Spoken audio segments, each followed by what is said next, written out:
ലളിതാ സഹസ്രനാമത്തിലെ 160வது ശ്ലോകം. இந்த ശ്ലോകത്തിലെ 8 നാമങ്ങളാക്കുമുള്ളത്. 854லேருந்து 861 வரைக்குமான நாமங்கள். அளந்து பார்க்கறதுக்கு முடியாத அளவுக்கு மகத்துவம் இருக்கிற அம்பிகை. கணபதி பகவானுக்கு பயத்தை இல்லாம பண்ணற அம்பிகை. பயத்தை இல்லாம பண்ணின அம்பிகை. பஞ்சபூதங்களோடு உள்ளுக்குள்ள ஸ்திதி பண்ணற அதிபராசக்தி. இந்த பிரபஞ்சத்துல முழுகி பரம்பொருளை தெரிஞ்சுக்காம இருக்கிற எல்லா உயிரினங்களோடும் உள்ளுக்குள்ள ஆத்மாவாயிட்டு வசிக்கிறவள் அம்பிகை. நான் அப்படிங்கிற அகம்போதத்தோடு கூடிட்டு எல்லா உயிரினங்களுக்குள்ளேயும் வசிக்கிற அம்பிகை. சங்கீதத்திலையும் சாமகானத்திலையும் ரொம்ப ரொம்ப தாற்பயம் இருக்கிற ஜெகதம்பிகை. தேவியை கண்ட்ரோல் பண்றதுக்கு ஒருத்தராலையும் சாதிக்காது. சமயஸ்வரூபிணியாயிருக்கிற தேவி, பாபத்தை இல்லாம பண்ணற தேவி, பரமசிவனோடு அர்த்த சரீரிணியாயிருக்கிற அர்த்தநாரீஸ்வரியாயிருக்கிற அம்பிகை. இப்படியெல்லாம் சொல்லிட்டாக்கும் வாக்தேவிகள் தேவிய இந்த ஸ்லோகம் வழியா ஸ்துதிக்கிறான்.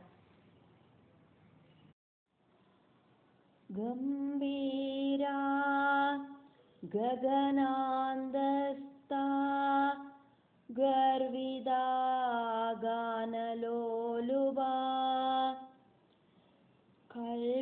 கல்பனாரஹிதா காஷ்டா காந்தா காந்தார்த்த விக்கிரஹா.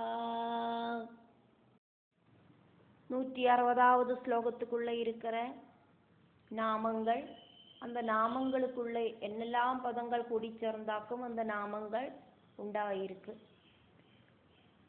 கம்பீரா,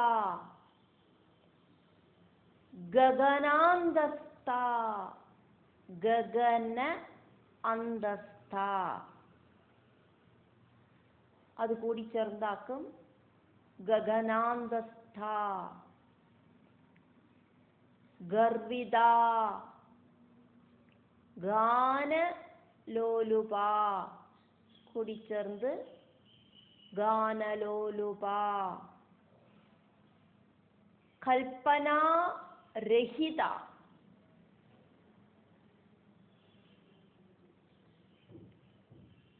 கல்பனாரஹிதா. காஷ்டா, அகாந்தா, இது ரெண்டும் கூடி சேர்ந்து சொல்லப்படுறது காஷ்டாகாந்தா அப்படின்னு. காஷ்டா, அதுக்கப்புறம் அங்க அகாரம் இருக்கு, அதனாலேயாக்கும் அங்க எஃப் மாதிரி அந்த பிரஸ்லேஷனம். அதனால நாமங்களை நம்ம பிரிச்சு பார்க்கறத அகாந்தா அப்படிங்கிற நாமம், காஷ்டா அப்படிங்கிற நாமமும் அகாந்தா அப்படிங்கிற நாமமும் கூடி சேர்ந்து காஷ்டாகாந்தா அப்படிங்கிற நாமம்.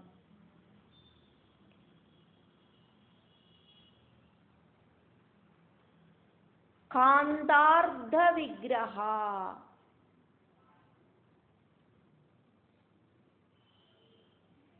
காந்தா அர்த்த விக்கிரஹா கூடி சேர்ந்து காந்தார்த்த விக்கிரஹா. 854வது நாமம் 3 அக்ஷரங்களோடு கூடின நாமம். கம்பீரா, சக்தியோடும் மகத்துவத்தோடும்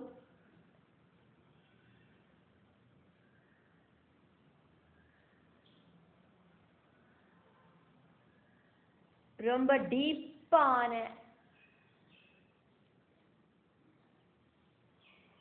தேவி.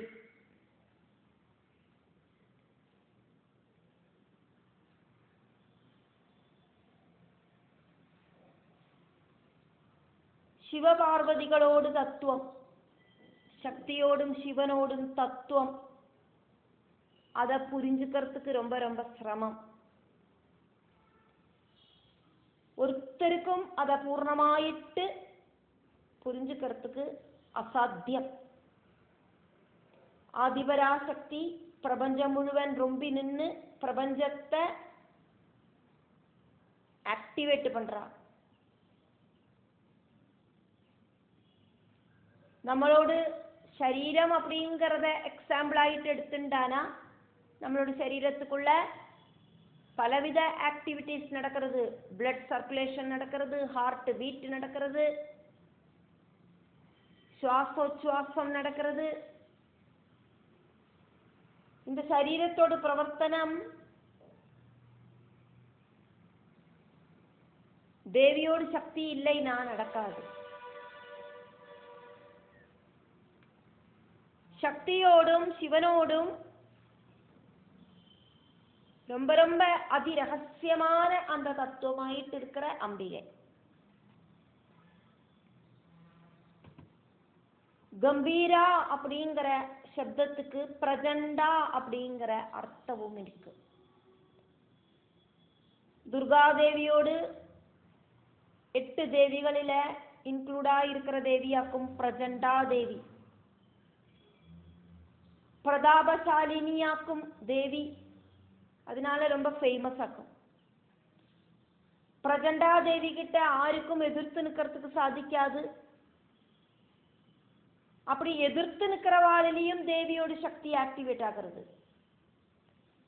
அந்த சக்திய தேவிக்கு எப்ப வேணுமானாலும் கூட்டுறதுக்கோ குறைக்கிறதுக்கோ சாதிக்கும், சக்தி இல்லாம பண்றதுக்கும் சாதிக்கும்.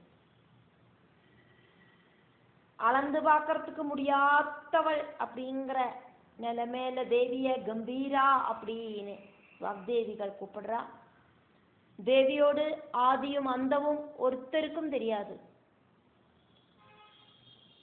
கம்பீரா அதை நம்ம பிரிச்சு அர்த்தத்தை பார்க்கிறத. கம் சொன்னா கணபதி, பி அப்படின்னா பயம், ரா அப்படின்னா இல்லாம பண்றது. கம்பீரா அப்படின்னா கணபதியோடு பயத்தை இல்லாம பண்ணுறவள் தேவி அப்படின்னு அர்த்தம். 855வது நாமம் 5 அக்ஷரங்களோடு கூடின நாமம். ககனாந்தஸ்தா, ஆகாசத்தோடு உள்ளுக்குள்ள ஸ்திதி பண்றவள், எம்டி பிளேஸ்ல இருக்கிறவள். நமக்குள்ள இருக்கிற ஹிருதயாகாசம் அப்படிங்கிற குகையில வசிக்கிறவள், பஞ்சபூதங்களோடு உள்ளுக்குள்ள ஸ்திதி பண்றவள் தேவி இப்படின்னு எல்லாம் இதுக்கு அர்த்தம். ககனம் அப்படின்னா ஆகாசம் அப்படின்னு அர்த்தம். ஆகாசத்துல வசிக்கிறவள் தேவி, அதனால தேவிய ககனாந்தஸ்தா அப்படின்னு வாக்தேவிகள் ஸ்துதிக்கிறாங்க. பிரபஞ்சமா இருக்கிற ஆகாசத்திலையும் அதே மாதிரி உயிரினங்களோடு உள்ளுக்குள்ள இருக்கிற அந்த ஹிருதயாகாசத்திலேயும் தேவி வசிக்கிறார். ஆகாசமில்லாத இடம் அப்படிங்கிறது இல்லை, சர்வ வியாபியாக்கும் இந்த ஆகாசம். ஆகாசத்துல ரொம்பி நிற்கிற சக்தி தான் தேவி. சிருஷ்டியோடு அந்த கிரமத்துல பிரணவ சப்தத்திலேந்து மனசும், மனசுலேந்து ஆகாசபூதமும் உண்டாயிட்டு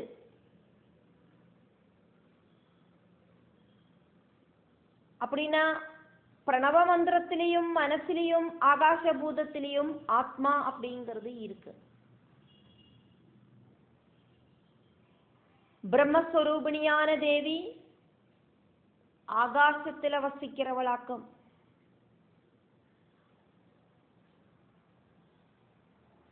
ஸ்வேதாஸ்வதரோபனிஷத்துல ஒரு மந்திரம் இருக்கு.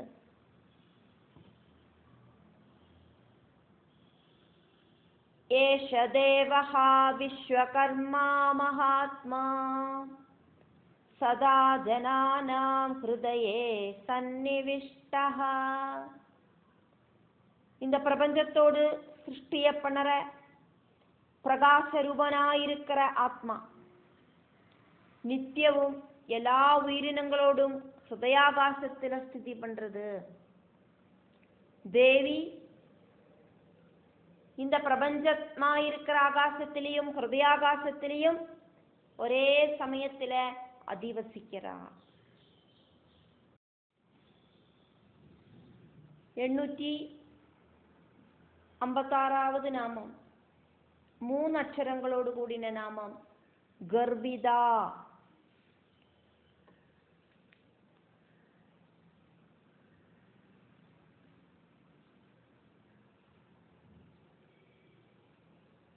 அகந்தை, இகந்தை, பராகந்தை அப்படின்னு 3 டைப்பு அபிமானம். இந்த 3 டைப்பு அபிமானங்கள் அகந்தா, இகந்தா, பராகந்தா இப்படி இருக்கிற 3 டைப்பு அபிமானங்கள் சிருஷ்டிகளுக்கும் பரபிரம்மத்துக்கும் தேவிக்கும் இருக்கிறதால பராகந்தையா இருக்கிற தேவி அப்படின்னு அர்த்தம். இந்த பிரபஞ்சத்துல மனச கூட்டி சேர்த்தி வச்சிருக்கிற ஜனங்களோடு உள்ளுக்குள்ள கர்வாயிட்டு வசிக்கிற அம்பிகை. கர்வு அப்படின்னா தன்னோடு எபிலிட்டியில സ്വയം ഒരു അഹങ്കാരം ഉണ്ടായി വരത് அப்படின்னு அர்த்தம். தேவி சர்வசக்தையாக்கும். அதனால தேவிக்கு ஆரோடு முன்னாலேயும் தலகுனிக்க வேண்டின அந்த ஒரு விஷயம் வரதில்லை. அந்த ஒரு அவஸ்தைய ஆக்கும் இங்க அகங்காரம் அப்படின்னு சொல்லப்படுறது.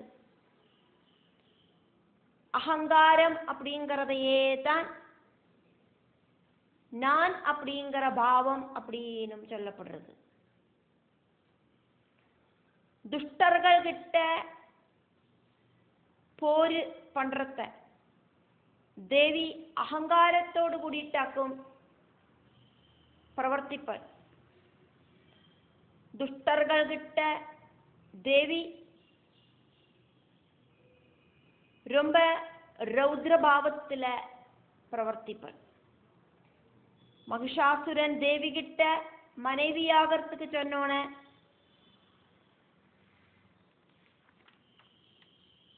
தேவி அதுக்கு ரிப்ளை சொன்னது, ஏ முட்டாளே, நான் பரம்பொருளோடு பத்னியாக்கும், பரபிரம்ம பட்ட மகிழ்ச்சியாக்கும் அப்படின்னாக்கும். அதே மாதிரி சீதாதேவிய திருடிண்டு போறதுக்கு சந்நியாசியோடு வேஷத்துல வந்து சேர்ந்த ராவணன், அந்த ராவணன் கிட்டையும் சீதாதேவி சொன்னது இதேதான்.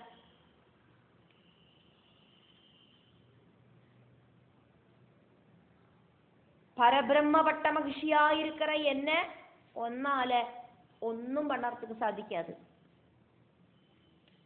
இந்த மாதிரி சந்தர்ப்பங்களில எல்லாம் தேவி ரௌத்ர பாவத்திலேயாக்கும் அசுரர்கள் கிட்ட தன்னோட பிரதிஷேதத்தை பிரகடிப்பிச்சது. அதனாலேயே கர்விதா அப்படின்னு வாக்தேவிகள் தேவிய ஸ்துதிக்கிறார். 857வது நாமம் 5 அக்ஷரங்களோடு கூடின நாமம் கானலோலுபா. சங்கீத தால்பரியம் இருக்கிற அம்பிகை. சமகானத்துல ரொம்ப தால்பரியமாக்கும் தேவிக்கு உள்ளது. சங்கீதத்தில ரொம்ப ரொம்ப ஒரு தால்பரியம் இருக்கிறவளாக்கும் பார்வதி தேவி. சங்கீத கல்பத்ருமத்தில சங்கீதத்தோடு உற்பத்திய எடுத்து செல்லப்படுறது. பார்வதி தேவி ஒரு பரமசிவனை கும்பிட்டு சங்கீத சாஸ்திரத்தோடு உத்பவத்தை உபதேசிச்சு தரணமே அப்படின்னு ரிக்வெஸ்ட் பண்ணினான். பகவான் பரமசிவனோடு 7 முகங்களிலேந்தாக்கும் சப்தஸ்வரங்கள் உண்டாச்சு அப்படின்னு பரமசிவன் தேவி கிட்ட சொன்னார். பரமசிவனோடு சத்யோஜாத முகத்திலேந்து காந்தார ஸ்வரவும், அதானது கா அப்படிங்கிற ஸ்வரம், வாமதேவ முகத்திலேந்து தெய்வதஸ்வரவும், அதானது தா அப்படிங்கிற ஸ்வரம், அகோர முகத்திலேந்து ஷட்ஜஸ்வரவும், அதானது சா அப்படிங்கிற ஸ்வரம், அதே மாதிரி ரிஷபஸ்வரவும் ரீ அப்படிங்கிற ஸ்வரம், தத்புருஷ முகத்திலேந்து பஞ்சமஸ்வரம், அதானது பா அப்படிங்கிற ஸ்வரம், ஈசான முகத்திலேந்து நிஷாதஸ்வரவும் மத்தியமஸ்வரவும் உண்டாச்சு அப்படின்னு பரமசிவன் தேவி கிட்ட சொன்னார். நாதமா இருக்கிற சமுத்திரத்துல முங்கி குளிக்கிற சரஸ்வதி தேவி அந்த நாதத்தோடு எல்லை காண முடியாம அந்த நாத சமுத்திரத்துல முழுகி போகாம இருக்கிறதுக்காயிட்டு இப்பவும் தன்னோட வீணைய நெஞ்சில சோர்த்தி பிடிச்சுட்டு இருக்கா அப்படின்னு சங்கீத தாமோதரத்துல ஒரு ஸ்லோகம் எடுத்து சொல்றது. நாதாப்தேஸ்து பரம்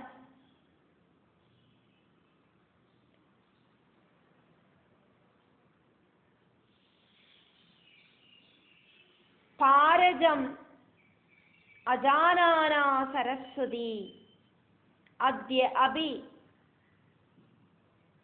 மஜ்ஜனபயாது தும்பம் மகதி வட்சசி அப்படிங்கிற ஸ்லோகம். எல்லா தேவிகளும் சங்கீதத்துல தால்பரியம் இருக்கிறவாளாக்கும் சங்கீதம் வழியா ஆத்ம சாட்சா்காரம் அடையறதுக்கு சாதிக்கும் அப்படின்னு அபிப்பிராயப்படுறவாளும் இருக்கா. சங்கீதம் அப்படிங்கிறது பராசக்தியோடு வைகரி பாவமாக்கும்.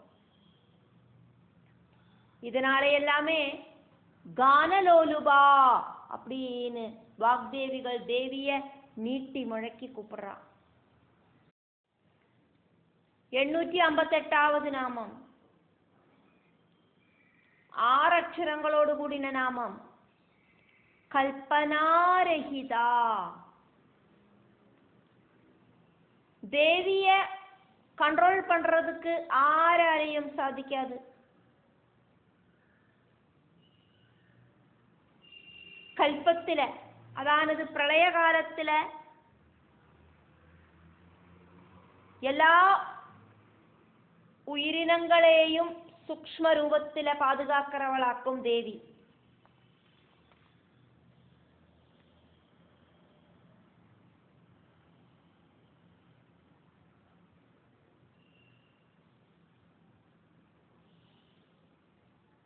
நம்மளோட சங்கல்பங்கள் எல்லாம் மனசிலே ஆக்கம் உண்டாகிறது. ஆத்மா அப்படிங்கிறது மனசு கிடையாது. அதனால தேவி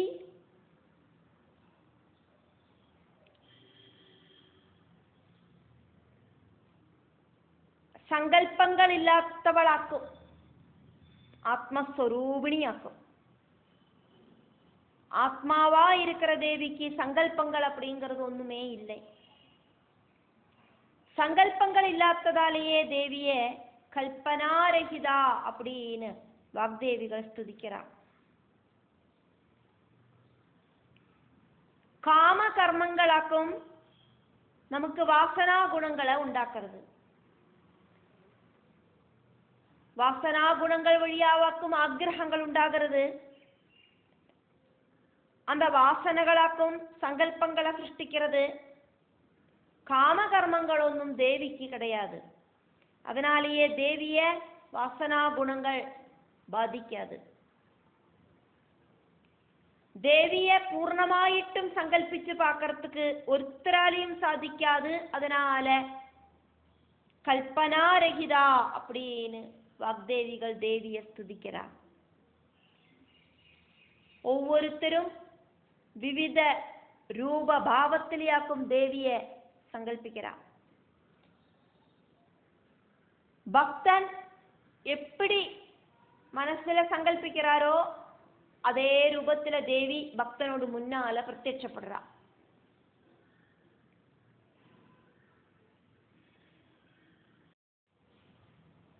எண்ணூற்றி 59வது நாமம் காஷ்டா. 860வது நாமம் அகாந்தா. 859வது நாமവും 860வது நாமവും கூட்டிச்சேர்த்தாக்கும் இதுல சொல்லப்படுறது. காஷ்டா அப்படின்னு சொல்லிட்டு அங்க ஒரு அகாரமும் இருக்கு. എന്നിട്ടാக்கும் அங்க அடுத்த நாமம் ஆரம்பமாகிறது. அதனால காஷ்டாகாந்தா அப்படின்னாக்கும் இந்த ரெண்டு நாமங்களை கூட்டி சேர்த்து இதுல சொல்லப்படுறது. 859வது நாமம் காஷ்டா, ரெண்டு அக்ஷரங்களோடு கூடின நாமம்.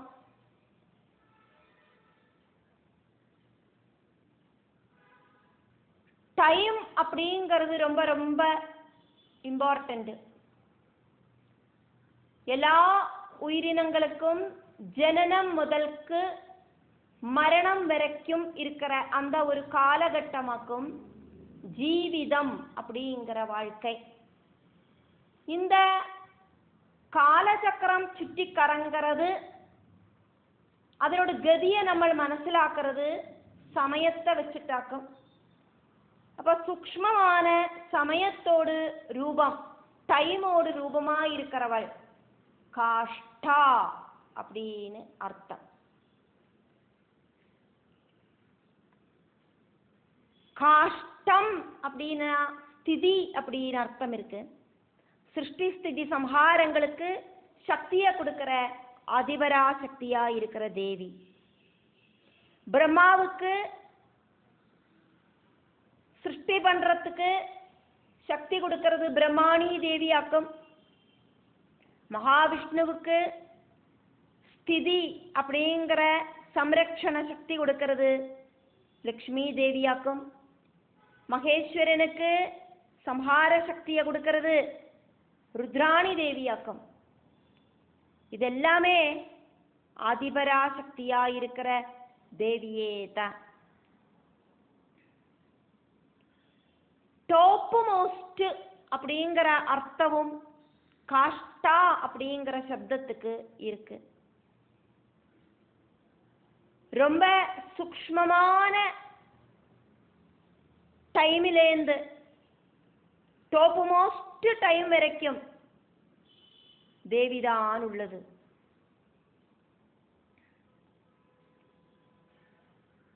டாப் மோஸ்ட் நாலெட்ஜ் இருக்கிற அம்பிகை அப்படிங்கிற அர்த்தத்திலையும் காஷ்டா அப்படிங்கிற அந்த நாமம். பரமாத்மாவோடு பட்டமகிஷியா இருக்கிற காலஸ்வரூபிணியா இருக்கிற தேவிய காளி அப்படின்னு கூப்பிடப்படுறது. 10 நிமிஷத்தையாக்கும் காஷ்டா அப்படின்னு சொல்லப்படுறது.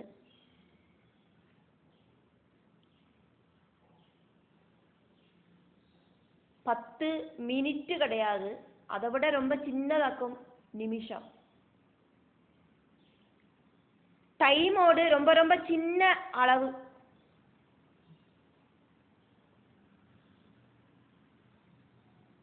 அதே மாதிரி வேதத்தோடு டாப் மோஸ்ட் எசன்ஸா இருக்கிற வேதாந்தம். இதெல்லாவும் காஷ்டா அப்படிங்கிற நாமம் வழியா தேவிய குறிக்கிறது. அதனால வாக்தேவிகள் தேவிய காஷ்டா அப்படின்னு ஸ்துதிக்கிறா. 860வது நாமம் அகாந்தா. 2 அக்ஷரங்களோடு கூடின நாமமாக்கும் இது. 859வது நாமம் அப்படிங்கிறது காஷ்டா அப்படின்னு பார்த்தோம். அதுக்கப்புறம் அதனோடு கூடி சேர்ந்து இன்னொரு நாமத்தையும் நம்ம அங்க பார்த்தோம், அகாந்தா. அங்க ஒரு அகார சப்தத்தை குறிக்கிற பிரஸ்லேஷனம் போடப்பட்டிருக்கு. அதனால காஷ்டா முடிஞ்சு அடுத்த அந்த நாமம் அப்படிங்கிறது அகாந்தா ஆக்கும் அப்படின்னு நம்ம தெரிஞ்சுட்டோம். அகாந்தா அப்படிங்கிறது அகம் ஜனன பாபம். பாபத்துக்கு ஃபுல் ஸ்டாப் பண்றவள், பாவத்தை இல்லாம பண்றவள் அப்படின்னு அர்த்தம் அகாந்தா.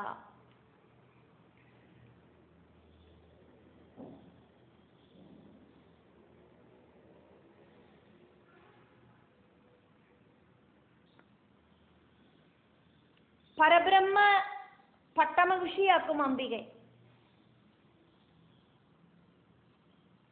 கங்காதேவியாக்கும் அம்பிகை. வாமனமூர்த்தி மகாபலிய கீழ்ப்படுத்தி பூமியையும் சொர்க்கத்தையும் மீட்டு എടുக்கிறதுக்காயிட்டு ത്രിവിക്രമനായിട്ട് വളർந்து 3 ലോകങ്ങളെയും அளக்கிறதுக்கு தீர்மானம் பண்ணினார். தன்னோடு இடதுகால் சொர்க்கத்தை அளக்கிறதுக்காயிட்டு உயர்த்தினோன, பிரம்மாண்டத்துல ஸ்பர்ஷிச்சோன, அந்த பெருவிரல் அங்க பிரம்மாண்டத்துல டச் பண்ணிட்டு உடனடியா அந்த பெருவிரல்ல இருந்து அதிசக்தியான ஜலப்பிரவாகம் உண்டாச்சு. அந்த ஜலப்பிரவாகம் ஒரு புண்ணிய நதியாயிட்டு பரிணாமப்பட்டது. விஷ்ணுவோடு பாதத்திலேந்து உத்பவிச்ச அந்த நதியாக்கும் ஆகாசகங்கா அப்படிங்கிற பேரில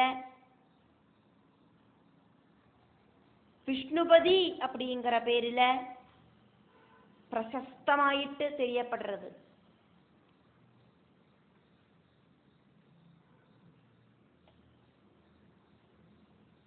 பகீரதன் தன்னோட பிதர்களுக்கு மோட்சம் கிடைக்கிறதுக்காயிட்டு கங்கா ஜலத்துல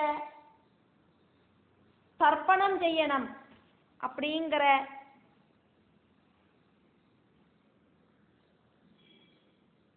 தீர்மானத்தை நடத்துறதுக்காயிட்டு கங்காதேவிய தபசு செஞ்சு பிரத்யட்சப்படுத்தினார். கங்காதேவி பாரதத்துக்கு ஒழுகி வரணும் அப்படின்னு ரிக்வெஸ்ட் பண்ணினார். கங்காதேவி பகீரதனோட ரிக்வெஸ்ட ஸ்வீகரிச்சு பரமசிவனோடு ஜடாமுடியில பிரவாகமாயிட்டு ஒழுகினா. அங்கேருந்து பாரதத்துக்கு அழகநந்தா அப்படிங்கிற பேரில கங்கா நதியாயிட்டு ஒழுகினா.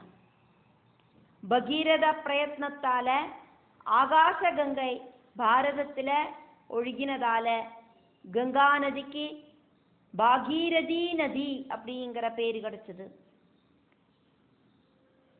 கங்கைய தன்னோட ஜடாமுடியில தரிச்சதால பரமசிவனுக்கு கங்காதரன் அப்படிங்கிற பேரும் கிடைச்சது. பரபிரம்ம பட்டமகிஷியான கங்காதேவி. அந்த கங்காதேவி அப்படிங்கிற அந்த புண்ணிய நதியை ஸ்பர்ஷிச்சானா பாவங்களை இல்லாம பண்ணிடுவள் தேவி.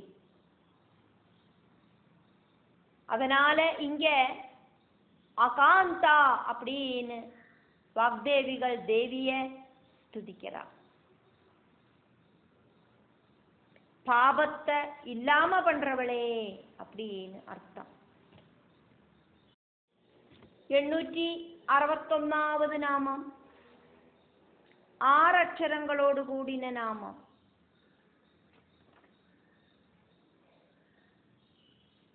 காந்தார்த்த விக்கிரகா அப்படிங்கிற நாமம்.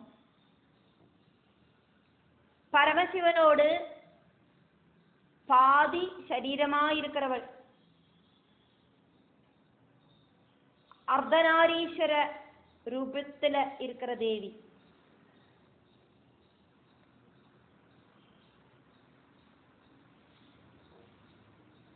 கணவரான பரமசிவனோடு காந்தனோடு அர்த்த சரீரத்தோடு கூடினவளே அப்படிங்கிற அர்த்தத்துல காந்தார்த்த விக்கிரகா அப்படின்னு வாக்தேவிகள் தேவிய துதிக்கிறா.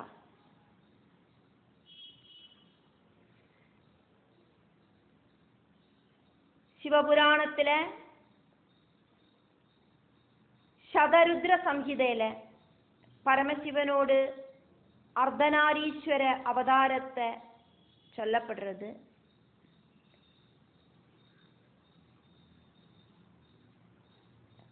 அர்த்தநாரி நரோ பூத்வா கதோ பிரம்மாந்திகம் ஹரா.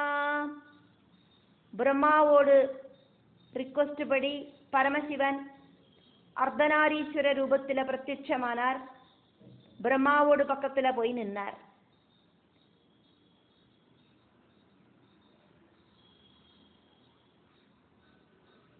திருமணம் பண்ணிண்டு ஸ்திரீ புருஷ மைதுனம் வழி மனுஷ்ய பிரஜைகளை சிருஷ்டிக்கிறதுக்கு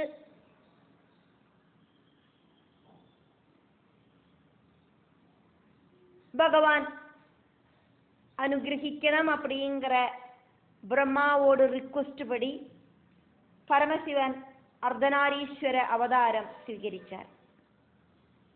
பராசக்தியாக்கும் சிவசரீரத்தோடு அர்த்தபாகம், சக்தியோடு சாநித்தியத்தில் பிரஜா சிருஷ்டி நடக்கிறதுக்கு சிவன் பிரம்மா கிட்ட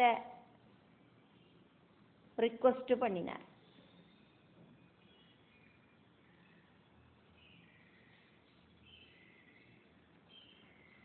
சிவனும் சக்தியும்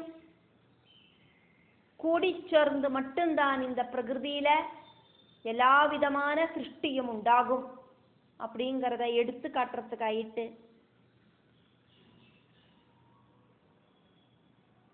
அர்த்தநாரீஸ்வர ரூபத்துல பகவான் அங்க பிரத்யட்சப்பட்டார்.